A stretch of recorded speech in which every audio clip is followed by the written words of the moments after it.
मराठा आरक्षणावरील सर्व याचिकांवर आज मुंबई हायकोर्टात सुनावणी। राज्य मागासवर्ग आयोगाच्या अहवालावर याचिकाकर्त्यांचा आक्षेप। सरकारने दिलेलं आरक्षण वैध की अवैध यावर सुनावणी।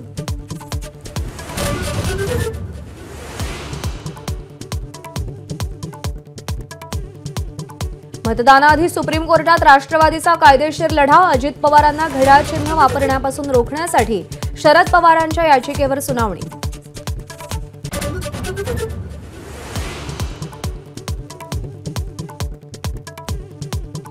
राहुल गांधींना 2 डिसेंबरला पुणे कोर्टात हजर राहण्याचे आदेश।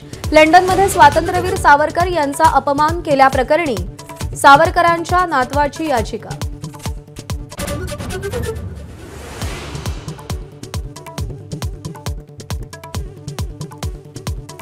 काटोलमध्ये गाडीवर झालेल्या दगडफेकीत अनिल देशमुख जखमी।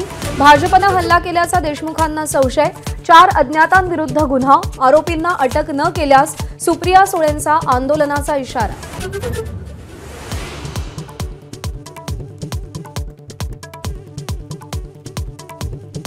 अमरावतीमध्ये भाजप उमेदवार प्रताप अडसड यांच्या बहिणीवर चाकू हल्ला।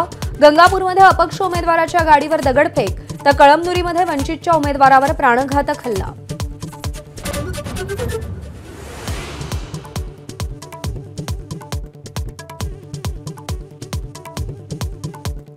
नाशिक पूर्व मतदारसंघात राहुल ढिकले आणि गणेश गीतेंच्या कार्यकर्त्यांमध्ये पुन्हा हाणामारी।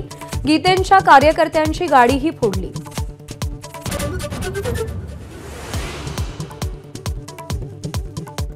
पालघरमध्ये शिंदे आणि ठाकरे गटात राडा। शिंदे गटाचे माजी नगरसेवक पैसे वाटप करत असल्याचा ठाकरे गटाचा आरोप। पोलिसांकडून कार ताब्यात।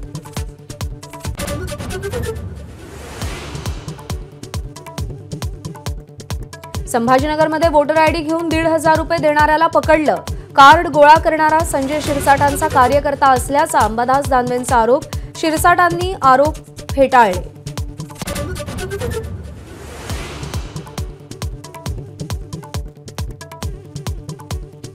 एकनाथ खडसेंकडून राजकीय निवृत्तीची घोषणा। प्रकृती साथ देत नसल्याने यापुढे निवडणूक लढणार नसल्याचं खडसेंकडून स्पष्ट। बदलापूर अत्याचारातील आरोपी अक्षय शिंदेच्या एन्काउंटर तपासात अनेक त्रुटी। हायकोर्टाचे सीआयडीवर ताशेरे।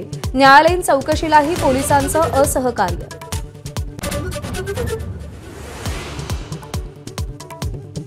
मणिपूरमधील हिंसाचाराच्या पार्श्वभूमीवर केंद्र सरकारचा मोठा निर्णय। सीएपीएफचे 5,000 जवान मणिपूरला पाठवणार। गँगस्टर लॉरेन्स बिश्नोईचा भाऊ अनमोलला अमेरिकेतून अटक। बाबा सिद्दीकी हत्या प्रकरणात अनमोल बिश्नोई आरोपी। एबीपी माझा, उघडा डोळे बघा नीट।